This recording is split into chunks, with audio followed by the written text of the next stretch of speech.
গল্প আতিশের পারিজাত। লেখিকা মেহেজাবিন নাদিয়া। পর্ব ৩। নিচে নামতেই দেখা গেল রুবি দাঁড়িয়ে আছে। রিক্সা থেকে নেমে সে ফিহাদের বাসায় গেটের সামনে অপেক্ষা করছিল। ফিহা আর পারিজাকে একসাথে নামতে দেখে রুবি এগিয়ে এসে হাসি মুখে বলল, চল, আর দেরি করিস না, বাস কিন্তু নির্দিষ্ট সময়ে ছেড়ে দিবে। রুবি এবার পারিজার দিকে তাকালো। পারিজা মেকআপ করা মুখে আর গোমরানো ভাব দেখে হালকা হেসে জিজ্ঞাসা করলো, কি খবর পারিজা, কেমন আছিস? তোকে তো বেশ সাজুগুজু অবস্থায় দেখছি। সত্যি সত্যি ঢাকায় রওনা গায়ে লা- র- ঢাকার হাওয়া গায়ে লাগতে যাচ্ছে মনে হচ্ছে। পারিজা শুকনো একটু হেসে বলল, হ্যাঁ রুবি আপু, ভালো আছি, চলো যাওয়া যাক। তিনজন মিলে একটা রিক্সা ডেকে দ্রুত বাস স্টেশনের উদ্দেশ্যে রওনা হলো। স্টেশনে পৌঁছে দেখা গেল বাস একদম প্রস্তুত। টিকিট চেক করতে তারা একে একে বাসে উঠে পড়ল। রুবি আর ফিহা পাশাপাশি দুটো সিটে গিয়ে বসলো। ফিহা পারিজার জন্য পিছনে জানালার পাশে একটা সিটে নির্দিষ্ট করে দিয়ে বলল, তুই এখানে চুপচাপ বসে থাক, কোনো দুষ্টামি করবি না একদম, আমরা সামনেই আছি। পারিজা কোনো প্রতিবাদ না করে জানালার পাশের সিটেতেই গিয়ে বসে পড়ল। বাহিরে রাতের অন্ধকার, মাঝে মাঝে রাস্তার ল্যাম্পপোস্টের আলো এসে বাসের ভিতরে ক্ষণিকের জন্য আলো ছড়িয়ে আবার মিলে যায়। বাস চলতে শুরু করার পর থেকেই রুবি আর ফিহা নিজেদের ফিশারিস আর পড়াশোনা নিয়ে ব্যস্ত হয়ে গল্প করতে লাগলো। পারিজা একাই বসেছিল ফাঁকা সিটে বসে। সে বাহিরে তাকিয়ে রইল। রাতের ঠান্ডা বাতাস আর কপালে তার কানে ছোট ছোট বেবি হেয়ার গুলো উঠেছিল। হাত দিয়ে কয়েকবার চুলগুলো সরাতে গেলেও আর সরালো না। কোলে শক্ত করে চেপে রাখা হ্যান্ড ব্যাগটা দিকে তাকালো সে। তারপরে ধীরে ধীরে পিজারটা খুলে ফোনটা বের করে আনলো। ফোনের লক খুলে সে সোজা গ্যালারিতে চলে গেল। একটু স্ক্রল করতেই ভিতরে কিছু কাঙ্ক্ষিত একটি ছবি। আতিশা তালুকদারের ছবিতে লোকটা একটা রাজকীয় সমাবেশ, অত্যন্ত গম্ভীর মুখে বসে আছে। গায়ে সাদা পাঞ্জাবি, চোখে চশমা আর মুখে সীমার দৃষ্টতা। ছবিটার দিকে দু চোখ ভরে তাকিয়ে রইল পারিজা। তার ঢাকা আসার প্রধান উদ্দেশ্য হলো এই লোকটাকে একবার চোখে ভরে দেখার, একটা সুপথে আসা। যদিও পারিজা খুব ভালো করে জানে একজন সাধারণ মেয়ের পক্ষে দেশের প্রভাবশালী একজন মন্ত্রীকে দেখা পাওয়া কতটা দুষ্ট, প্রায় অসম্ভব বললেই চলে। তবুও মনের ভিতরে গম্ভীর এক টান তাকে টেনে এনেছে। মনে মনে ভাবল, দেখা পায় আর নাই পায়, অন্তত প্রিয় মানুষটার শহরে তো পা রাখতে হবে। ছবিটার দিকে তাকাতে তাকাতে পারিজা আঙ্গুল দুটো অজান্তেই ফোনের স্ক্রিনে ভেসে থাকা সেই গম্ভীর পুরুষটার চেহারা ঘুরে বেড়াতে লাগলো। লোকটা মনে হয় একদমই হাসি নাই, সব ছবিতেই কেমন এক গম্ভীর ভাব ধরে রাখে।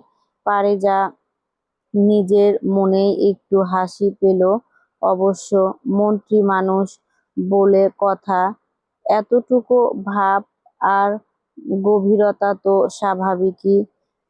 বাসের মৃদু ঝাঁকুনিতে তার পেছনে শান্ত পরিবেশের কারণে ছবি দেখতে দেখতে কখন যে পারিজা দু চোখ ঘুম ঢলে পড়লো সে নিজেও টের পায়নি। ফোনটা হাত থেকে ফসকে কোলে পড়ে রইলো, আর পারিজা জানালার কাছে মাথা হেলানে গভীর ঘুমে তলিয়ে গেল। পরদিন খুব ভোরেই বাস ঢাকায় এসে পৌঁছালো। বাস থামার পরে ফিহা এসে পারিজাকে ডেকে তুললো। পারিজার চোখ ডলতে ডলতে ব্যাগ গুছিয়ে নিল। ঢাকা নেমে তারা সিদ্ধান্ত নিল আগে বড় চাচার বাড়িতে যাবে। পারিজাকে দাদা রোমাম মাহমুদের একজন অবসরপ্রাপ্ত সেনাবাহিনী কর্মকর্তা। অত্যন্ত সুশাসনে চলেন তিনি। ঢাকাতে পারিজার বড় চাচা আলতাফ মাহমুদের একটি বেসরকারি প্রতিষ্ঠানে ভালো চাকরি করে, তাই তিনি নিজের স্ত্রী ও সন্তানদের নিয়ে সেখানেই স্থায়ীভাবে থাকে। পারিজার দাদা আর দাদিও বড় ছেলের সাথেই ঢাকাতেই বাস করে। স্টেশন থেকে একটা সিএনজি ভাড়া করে তারা সোজা চাচার বাসায় গিয়ে রওনা হলো। ভোরের আলো ঢাকা শহরটা খুব একটা ব্যস্ত হয়ে ওঠেনি। রাস্তাঘাট বেশ ফাঁকা। পারিজা জানালার বাহিরে তাকিয়ে দেখছিল নতুন শহর, নতুন আমেজ আর বুকের ভিতরে জমে থাকা অজানা এক অনুভূতি। প্রিয় মানুষের শহরে সবশেষে তার আগমন ঘটল। ভোরের হালকা কুয়াশা আর মিষ্টি রোদের গায়ে মেলে সিএনজি এগিয়ে চলল ধানমন্ডির দিকে। ঢাকা শহরটা তখনও যেন পুরোপুরি ঘুম থেকে জাগেনি।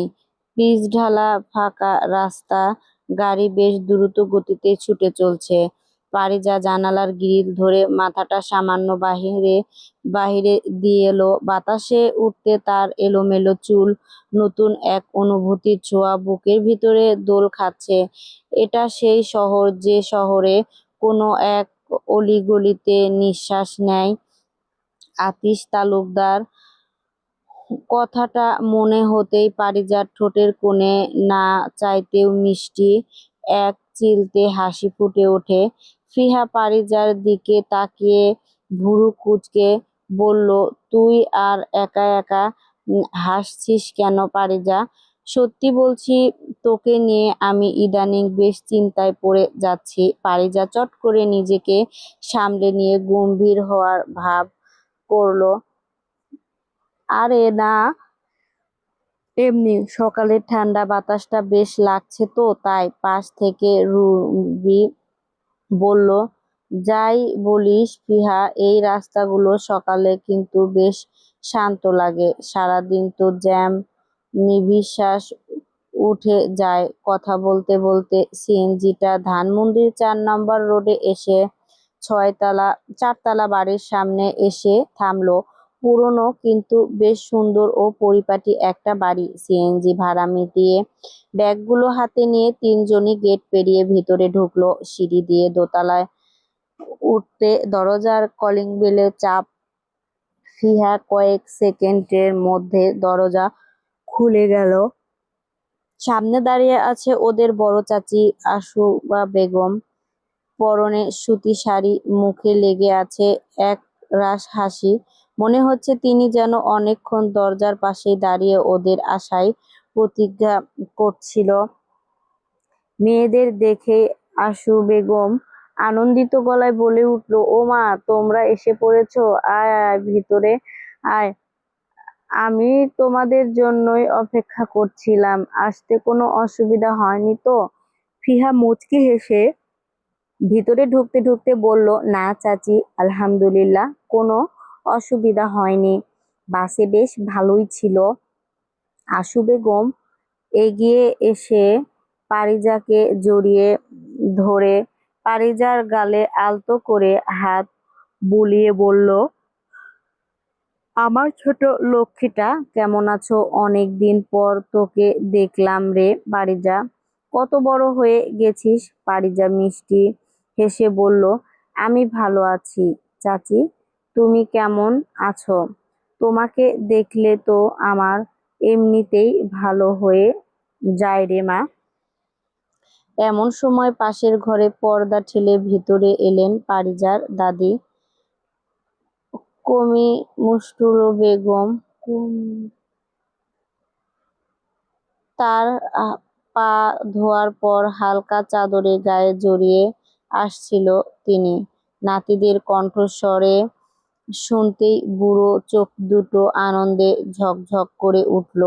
চশমার কাঁচটা শাড়ির আঁচল দিয়ে একটু মুছে নিয়ে এগিয়ে এলো তিনি। কাদের গলার শব্দ শুনি, ফিহা পারিজা, ওকে আবার দাদু ভাই এসে গেছে। ফিহা আর পারিজা দ্রুত এগিয়ে গিয়ে দাদির পা ছুঁয়ে সালাম করলো। রুবিও পিছনে থাকলো না, সেও করিমুন্নেসা বেগমের সালাম করলো। দাদির মাথায় হাত রেখে পরম মমতায় দোয়া করে দিলেন, দীর্ঘজীবী হ দাদু ভাই, পরীক্ষা যেন খুব ভালো হয়। তারপরে করিমুন্নেসা বেগম পারিজাকে একটু ভালো করে দেখে নিয়ে বলল, ও মা, আমার পারিজা বুড়িটাকে এমন শুকনো লাগছে কেন রে? সোনিয়া কি তোদের খেতে দেয় না নাকি?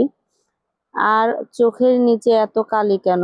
পারিজা একটু স্তব্ধ হয়ে হাসল, বলল, তেমন কিছু না দাদি, কাল রাতে বাসে ঘুম হয়নি তো তাই এমন লাগছে। আমি একদম ঠিক আছি।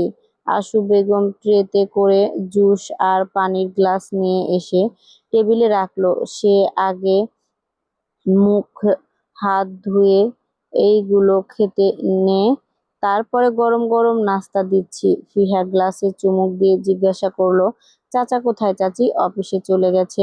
আশু বেগম হেসে বলল, হ্যাঁ, তোর চাচা তো সেই সাত সকালে ওঠার অভ্যাস, প্রাইভেট কোম্পানি চাকরি, জানিসই তো, একটু দেরি হলেও বসের কথা শুনতে হয়, তাই নাস্তা খেয়ে 8:30টার দিকে বেরিয়ে গেছে। আর তোদের দাদু গিয়েছে বাজারে। বাজারে? ফিহা অবাক হয়ে বলল, এত সকালে দাদু বাজারে গিয়েছে কেন? করিমুন্নেসা বেগম নাতিদের কথায় হেসে ফেলে বললেন, তোরা আসবি শুনে কাল রাত থেকেই বুড়োর আনন্দর শেষ নেই। তোরা কি খাবি, কোনটা তোদের পছন্দ, সেই চিন্তায় রাতে ঘুমাইনি তো বললেই চলে। সকালে উঠে ব্যাগ হাতে নিয়ে বাজারে ছুটল। নাতিদের সামনে মাংস আর ভালো ভালো মাছ নিয়ে আসবে বলে। পারিজা দাদির কথা শুনে মনে মনে বেশ আরাম পেল। বাড়িতে বাবার কড়া শাসনের পর দাদা দাদি এই অফুরন্ত ভালোবাসা আর ভেতরের কষ্টগুলো অনেকটাই ভুলিয়ে দিয়েছে। তার কথা বলছিল এমন সময় অপর রুম থেকে তোয়ালে দিয়ে চুল মুছতে মুছতে বেরিয়ে এলো আদিব। আদিব আলফাত মাহমুদের একমাত্র ছেলে, ঢাকা বিশ্ববিদ্যালয়ে পদার্থ বিজ্ঞানে 3য় বর্ষে পড়ে। আলতাফ মাহমুদের এক মেয়ে এক ছেলে। বড় মেয়ে রুষা বিয়ে হয়ে গেছে অনেক আগেই, স্বামী সন্তান নিয়ে সিঙ্গাপুর থাকে তারা। ডাইনিং রুমে সবাইকে দেখে আদিবের তেমন একটা ভাবাগে হলো না, শুধু মাথা নাড়িয়ে ফিহা আর রুহিকে বলল, কেমন আছো তোমরা? ওরা বলল, ভালো আছি। আদিব ভাইয়া, আপনি? আদিব সংক্ষিপ্তে জবাব দিল, ভালো। তারপর মায়ের দিকে তাকিয়ে জিজ্ঞাসা করলো, মা, আমার বাহিরে বাইকের চাবি কই? টেবিলের উপরে রেখেছি কিন্তু পাচ্ছি না, একটু খুঁজে দিয়ে যাও, বের হব এখন। আশু বেগম রান্নাঘর থেকে নাস্তা নিয়ে আসতেছিল, বললেন, জিনিসপত্র দেখে রাখতে পারিস না? দাঁড়া, দেখছি। এরপরে তিনি আদিবের রুমে ঢুকে গেলেন। আলমারির ড্রয়ার খুলতেই চাবি পেয়ে গেল।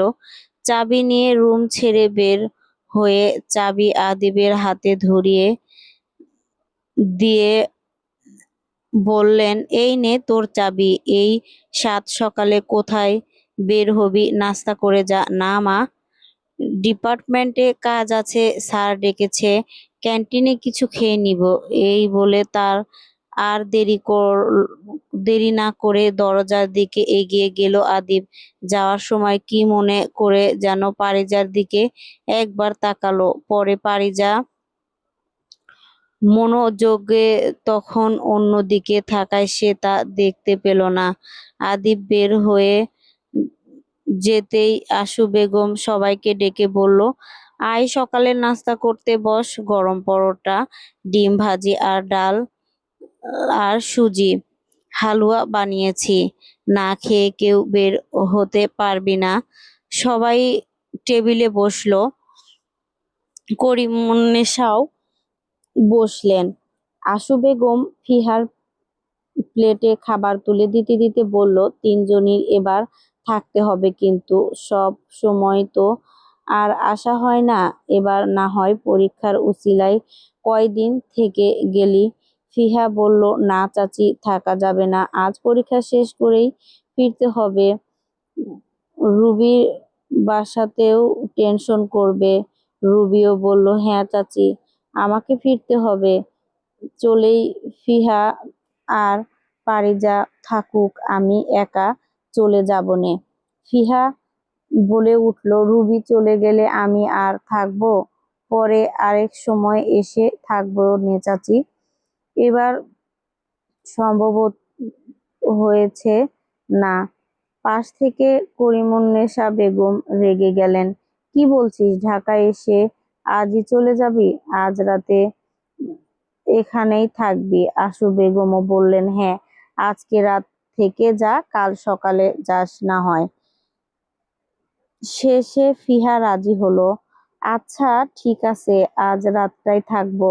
এরপরে রুবিনার দিকে ফিরে তাক বলল, রুবি তুই কি বলিস, আগামীকাল গেলে কোনো সমস্যা আছে? রুবি মাথা নেড়ে বলল, জানা জানালো বলল, ঠিক আছে, আমি মাকে ফোন করে মানিয়ে নিব।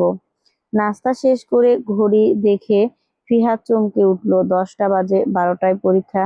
জ্যাম পড়লে শেষ। রুবি বলল, চল চল চল তাড়াতাড়ি। ওরা ব্যাগ গুছিয়ে এমন সময় পারিজা ব্যাগ নিয়ে হাজির। ফিহা অবাক হয়ে বলল, তুই কই যাবি? আমরা পরীক্ষা দিতে যাচ্ছি। পারিজা বলল, আমিও যাব তোমাদের সাথে। মাহিমের সাথে দেখা করতে, ওর হোস্টেলে তো ঢাকবির কাছেই। ফিহা বলল, ওখানে অনেক ভিড়, তুই কি করবি? পারিজা বলল, আমি হালে যাব না, শুধু মাহিমের সাথে হোটেলে দেখা করে তাদের সাথেই ফিরবো। প্লিজ আপু।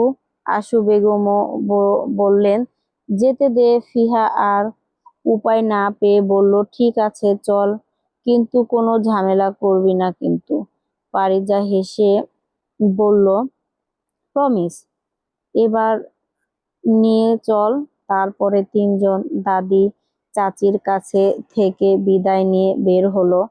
নিচে নামতেই দেখা হলো রোমান মাহমুদের সাথে। ফিহার হাতে বেশ সময় না থাকায় দাদার সাথে কথা বলতে পারেনি, শুধু সালাম দিয়ে দোয়া নিয়ে চলে যে এসেছেন। গেটের সামনে থেকে রিক্সা নিয়ে তারপরে রাস্তার দিকে। পারিজা আশেপাশে তাকাচ্ছিল, মনে মনে ভাবছিল, যদি আশিক তালুকদারের পোস্টার বা গাড়ি দেখা যেত। ওর মনটা কেমন জানি করছিল, এই শহরে অচেনা কয়েকজনের জন্য ওর মনটা টানছে। ফিহা পাশে বসে অ্যাডমিটের কার্ড দেখছিল। পারিজা ওর দিকে তাকিয়ে হাসলো, মার খেয়ে হলেও অন্তত ঢাকায় আসতে পারেছি বেচারা, এটাই ওর কাছে অনেক। রিক্সা শাহবাগের দিকে যাচ্ছে। পারিজার বুকের ভেতরে কেমন জানি একটা আশা কাজ করছে, দেখা হবে কি না জানি না, তবুও কিসের যেন একটা উৎফুল্ল বিরাজ করছে মন জুড়ে। পারিজাকে মাহিমের হোস্টেলের সামনে নামিয়ে দিয়ে ফিহা আর রুবি দ্রুত ঢাকা বিশ্ববিদ্যালয়ের কেন্দ্রের দিকে রওনা হলো। যাওয়ার আগে ফিহা পারিজার হাতে চেপে ধরে সতর্ক গলায় বলে গেল, তুই কিন্তু এক পাও এখান থেকে নড়বি না। আমরা পরীক্ষা শেষ করে ঠিক এই জায়গায় এসে তোকে নিয়ে যাব। কোনো ঝামেলায় জড়াবি না, একদম চুপচাপ দাঁড়িয়ে থাকবি। পারিজা বাধ্য মেয়ের মতো মাথা নেড়ে সম্মতি দিল। ওরা চলে যাওয়ার পর যে হোটেলের সামনে চতুর্থটা দাঁড়িয়ে চারপাশে পর্যবেক্ষণ করতে লাগলো। জায়গাটা বেশ আহ, জমজকালো আর ব্যস্ত। আশেপাশে রাজনৈতিক দলীয় বেশ কিছু ব্যানার পোস্টের টাঙানো, আর মোড়ে মোড়ে যুবকদের ছোট ছোট দলের আড্ডা দিচ্ছে। চলাচলে আর পরিবেশ দেখে বোঝা যাচ্ছে এলাকাটা রাজনৈতিক নেতা কর্মদের বেশ আনাগোনাপূর্ণ। আশেপাশে কিছুক্ষণ চোখ বুলাতের পর হুট করে মাহির কথা মনে পড়ে গেল। পারিজা সে দ্রুত কাঁধের হ্যান্ডব্যাগ থেকে ফোনটা বের করে মাহিকে কল দিল। তার অতঃপর পাশ থেকে মাহির ফোন ধরেই পারিজাকে জিজ্ঞাসা করলো, হলো তো, তুই কোথায় এখন? মাহি একটু অলস গলায় বলল, রুমে শুয়ে আছি আপু। কেন, কি হয়েছে? আমি তো হোস্টেলের ঠিক নিচে দাঁড়িয়ে আছি। তারপরে নিচের নাম, তোর সাথে দেখা করতে এসেছি। পারিজা তাড়া দিয়ে বলল, তুই ঢাকা এসে পড়েছিস? আচ্ছা দাঁড়া, আমি এখনই নামছি। মাহিরের কথা শেষ হতেই পারিজা কলটা কেটে দিল। ফোনটা ব্যাগে রাখতে গিয়ে যেই না সে পিছনে ফিরে ঘুরতে যাবে, অমনি শক্ত কিছু একটা সাথে সজোরে ধাক্কা খেলো। সামলাতে না পেরে পারিজা প্রায় পড়ে যাচ্ছিল, তবে শেষ মুহূর্তে নিজেকে কোনো মতে সামলে নিল। ব্যালেন্স ফিরিয়ে পেয়ে সোজা হয়ে তাকাতেই দেখলো এক তরুণ আর তরুণী প্রাণপণ দৌড়াচ্ছে, আর তাদের পিছনে প্রায় শখানেক ছেলে চিৎকার করতে করতে ধাওয়া করছে। পেছনের দলটার মধ্যে থেকে কয়েকজন হাঁপাতে হাঁপাতে চেঁচিয়ে বলল, রবিন থাম বলছি, রবিন থেমে যা, এর ফল ভালো হবে না রে। ভাই যদি জানতে পারে তোকে জ্যান্ত পুড়ে ফেলবে। রবিন নামের ছেলেটা, সে কথায় কান না দিয়ে মেয়েটার হাত শক্ত করে ধরে দৌড়াতে লাগলো। কিন্তু কিছু দূর যেতেই হঠাৎ কয়েকটি চকচকে কালো রঙের গাড়ি প্রচণ্ড গতিতে এসে ব্রেক কষে তাদের চারপাশে ঘিরে ফেলল। গাড়ির কর্কশ শব্দে চারপাশ কেঁপে উঠল। ছেলেটি আর মেয়েটি একদম থমকে দাঁড়িয়ে রইল। মুহূর্তে পিছনের এই একদল ছেলেও এসে তাদের চারপাশ থেকে ঘিরে ফেলল।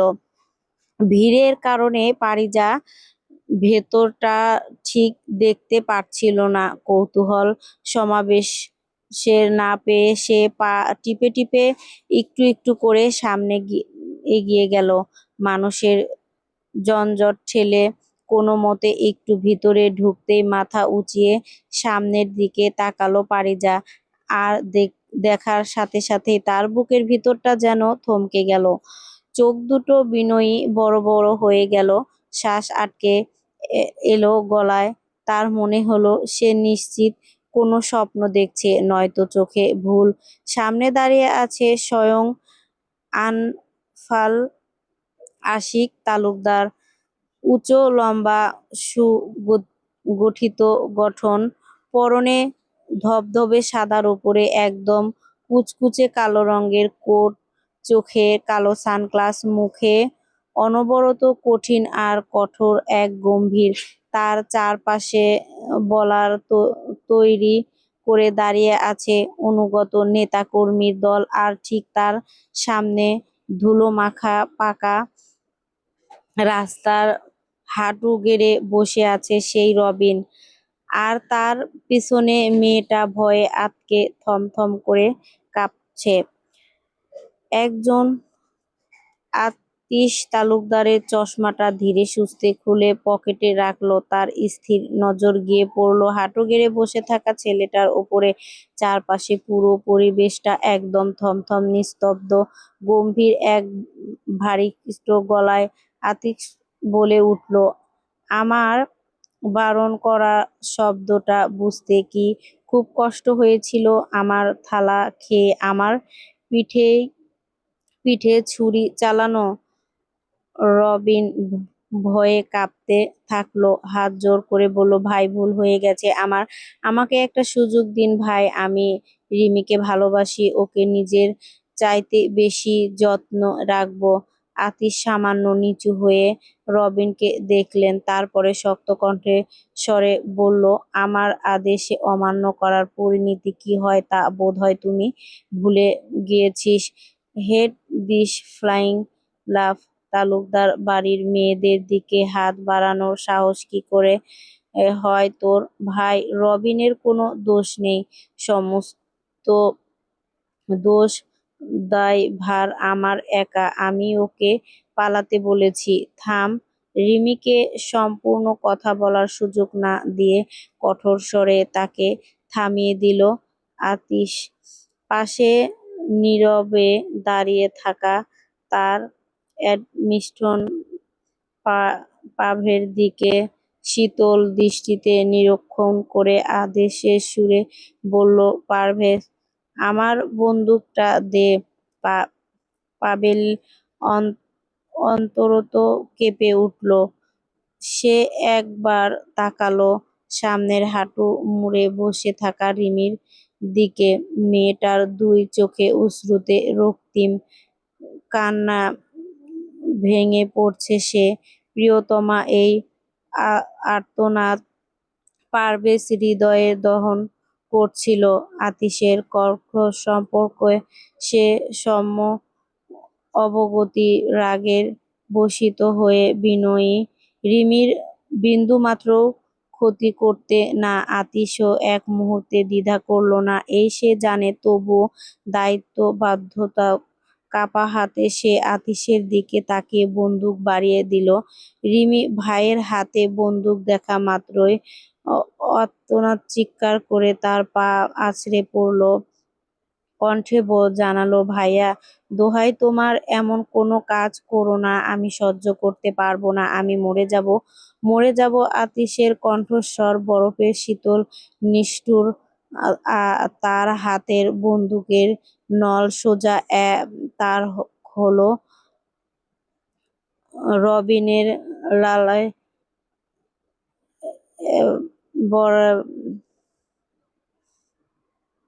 ভাইয়ের পা ছেড়ে দ্রুত রবিনের সামনে এসে হাঁটু গেড়ে বসল। দুই বাহু প্রসারিত করে নিজের বুক পেতে দিয়ে দৃঢ় কণ্ঠে বলল, যেহেতু তুমি স্থির করেই নিয়েছ ওকে না মেরে ক্ষান্ত হবে না, তবে ওর দেহ গুলি চালানোর পূর্বে আমার বক্ষ ভেদ করো। যদি মৃত্যুই লেখায় থাকে তবে আমরা দুজনেই একসাথে মৃত্যুকে বরণ করব। আতিশ কয়েক মুহূর্ত নীরব রইল। তার এক নিষ্ঠুর বিদ্রূপী হাসি খেলে গেল। সেই হাসির রেস্টুরেন্টে বজায় রেখে সে নিচু গলায় বলল, পর মুহূর্তে নিস্তব্ধ দিকে গড়ে উঠল দুই গুলির শব্দ। বুলেট দুটি রিমির শরীরে ঘেঁষে বেরিয়ে গিয়ে সোজা বিনষ্ট হলো রবিনের কপালে। মুহূর্তের মধ্যে রক্তের ফোঁয়া ছুটল পড়ল চারপাশে। রিমির সর্বোচ্চ রক্ত গেল। রবিনের প্রাণহীন নিথর দেহ ধীরে ধীরে কাত হয়ে ঢলে পড়ল রিমির ক্রোধে। রিমির কর্কশ শক্তি হারিয়ে ফেলল। সে শুধু ফ্যাল ফ্যাল করে তাকিয়ে আছে, আর প্রিয়তমার নিঃশব্দ শরীরটা যেন দুই হাতে সর্বশক্তি দিয়ে সে আঁকড়ে ধরল রবিনকে, যেন এই অনন্ত মাঝেই তাকে বাঁচিয়ে রাখতে পারে। প্রতিবার কিংবা বিলাপের ভাষা পর্যন্ত তার নেই। প্রসারিত মানুষটির এমন করুণ প্রত্যাশিত দেখে